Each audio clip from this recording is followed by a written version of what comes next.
नमस्कार, स्वागत है आपका संवाद 365 में। आपके साथ मैं हूं दिग्विजय सिंह चौहान। हाजिर हूं उत्तराखंड की खबरों को लेकर। आइए नजर डालते हैं उत्तराखंड में क्या कुछ खास चल रहा है, क्या कुछ उत्तराखंड की खबरें हैं।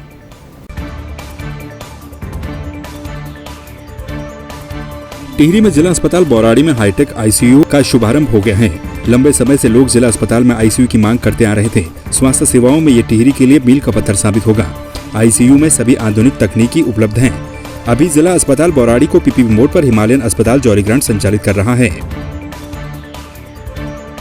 मरीजों को बहुत फायदा मिलने वाला है। हमारा 5 बेड का हाईटेक जो आईसीयू है वो स्टार्ट हो गया है। थोड़ा मैन पावर और हमारे पास कम है, उसके लिए हम प्रयासरत रहे। हमारे डीएम मैडम भी इसके प्रयास कर रही है, सीएमओ मैम भी कर रही हैं और जल्दी ही हम 1-2 दिन में यहाँ और स्टाफ बढ़ा के इसको फुल्ली 5 बेड पे हम स्टार्ट कर देंगे, क्योंकि इसमें हमें पीएम फंड से, हमें पीएम केयर उससे हमें वेंटिलेटर मिले हुए हैं। तो हम चाहते हैं कि यहाँ के पेशेंटों को लाभ मिले। जो पेशेंट यहाँ से 3 घंटे में देहरादून जाते थे, उनके लिए बहुत ये अच्छा हो जाएगा कि उनको नीचे नहीं जाना पड़ेगा, यही उनका इलाज संभव हो सकता है।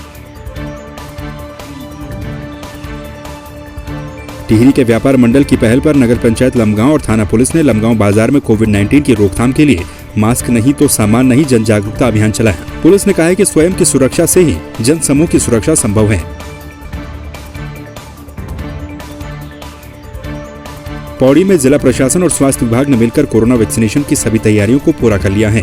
अब महज वैक्सीन का इंतजार 18 से 44 आयु वर्ग के व्यक्तियों के लिए किया जा रहा है, जिन्हें वैक्सीन मिलते ही वैक्सीन लगाई जाएगी। वहीं जिलाधिकारी ने शहर में वैक्सीन के लिए चयनित किए गए 3 केंद्रों का भी निरीक्षण किया और सभी व्यवस्थाओं का जायजा लिया।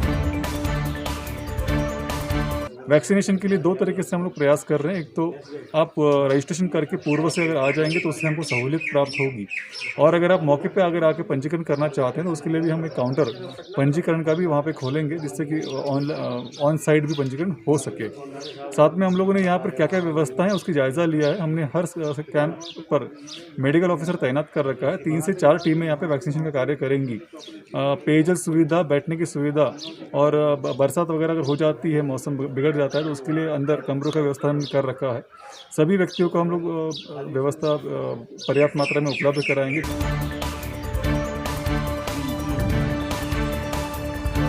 पौड़ी शहर में आपराधिक घटनाओं को रोकने के लिए एसएसपी पौड़ी पी रेणुका देवी ने पौड़ी शहर में जगह जगह पर 12 नए सीसीटीवी कैमरे लगवा दिए। एसएसपी ने बताया कि पहले भी पौड़ी शहर में जगह जगह पर 10 सीसीटीवी कैमरे लगाए गए थे, जो कि सालों से काम नहीं कर रहे थे और खराब हो चुके थे, जिसको देखते हुए उन्होंने अब 12 नए सीसीटीवी कैमरों को शहर भर में लगा दिया है।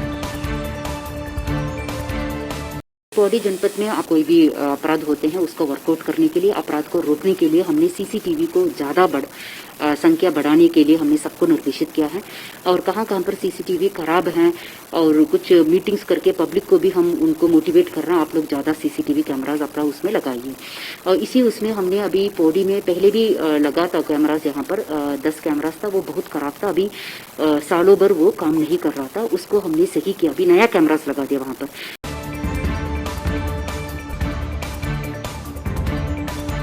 चमोली के पोखरी के सेंज गांव में हुए दीपक हत्याकांड मामले में संवाद 365 की खबर का संज्ञान लेते हुए पुलिस महानिदेशक अशोक कुमार ने पीड़ित पक्ष और जांच अधिकारी के साथ वर्चुअली मीटिंग की, जिसमें उन्होंने कहा कि तत्काल 15 दिनों के अंदर इस मामले पर कार्रवाई करना सुनिश्चित किया जाए।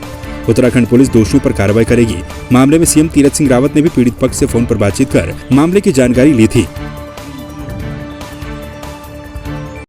जब 30 अप्रैल को महानिर्देशक से कॉन्फ्रेंस में बात हुई तो दिल में और इस पीड़ित परिवार में एक नई दिशा उन्होंने दिया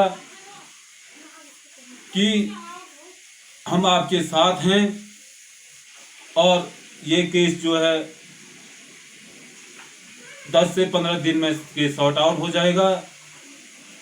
मैं उनका दिल की गहराई से धन्यवाद करता हूँ।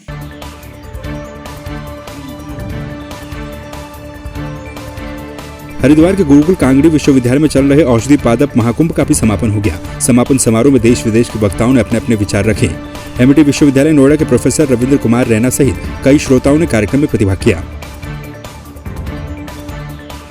इतने दिनों से चलने वाला औषधि पादप महायज्ञ, जिसकी आज पूर्णाहुति हो रही है, और उसके मुख्य यजमान प्रोफेसर राजपूत रहे।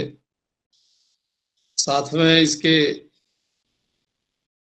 और जो पुरोधा पुरुष रहे हैं, प्रोफेसर दुबे जी, राजपूत जी की पूरी फैकल्टी और डिपार्टमेंट के सभी प्राध्यापक बंधु और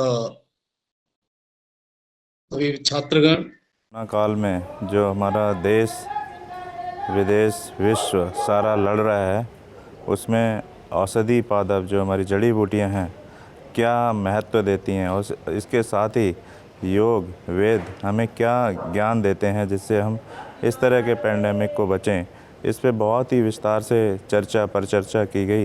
ये जो सत्र हमारा 3.5 महीने से ज़्यादा चला और इसमें देश विदेश से आए हुए बहुत ही सम्मानित विद्वानों ने अपने विचार रखे और इन विचारों से निश्चित तौर पर ही युवा, स्टूडेंट्स और हमारे वयोवृद्ध सभी का मार्गदर्शन हुआ, जिससे निश्चित तौर पर वो अपने जीवन को अपना सफल और स्वस्थ बना पाएँ।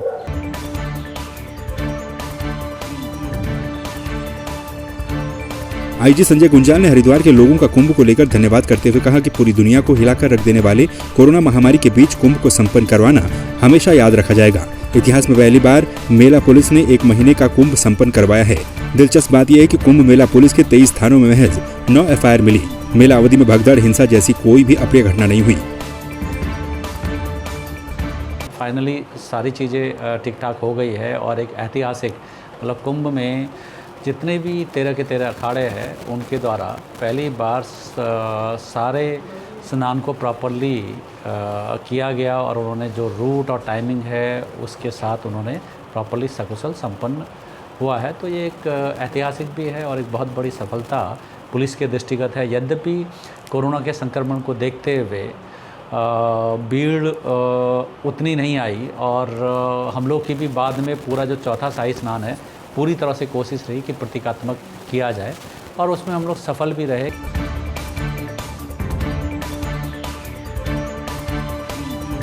कैबिनेट मंत्री बिशन सिंह चुफाल ने शनिवार को सामुदायिक स्वास्थ्य केंद्र डीडी हाट का औचक निरीक्षण किया और वहां पर चल रहे कोरोना वैक्सीनेशन की जानकारी ली, साथ ही ऑक्सीजन सिलेंडरों के बारे में भी डॉक्टरों से पता लगाया। उन्होंने कहा कि कोरोना बचाव के लिए किए जा रहे उपायों की जानकारी उनके द्वारा ली गई है। साथ ही उन्होंने रैपिड टेस्ट और RT-PCR टेस्ट की जानकारी ली और मरीजों को दी जा रही सुविधाओं के बारे में भी जानकारी ली। पूरे जनपद में इसमें वैक्सीनेशन सेंटर 34 काम कर रहे हैं और 74 अभी प्रस्तावित है, इसलिए पूरे जनपद में 104 वैक्सीनेशन सेंटर काम करेंगे। बहुत जगह से अभी भी लोगों के मांग आई है कि हमारे क्षेत्र में के यदि उस क्षेत्र में नेटवर्क होगा तो उस क्षेत्र में भी हम अभी वैक्सीनेशन सेंटर बना के उसका प्रस्ताव भी हम शासन को भेजेंगे। मेरा पूरे प्रदेशवासियों से भी और पूरे क्षेत्र के लोगों से भी निवेदन है कि भारत सरकार की जो गाइडलाइन है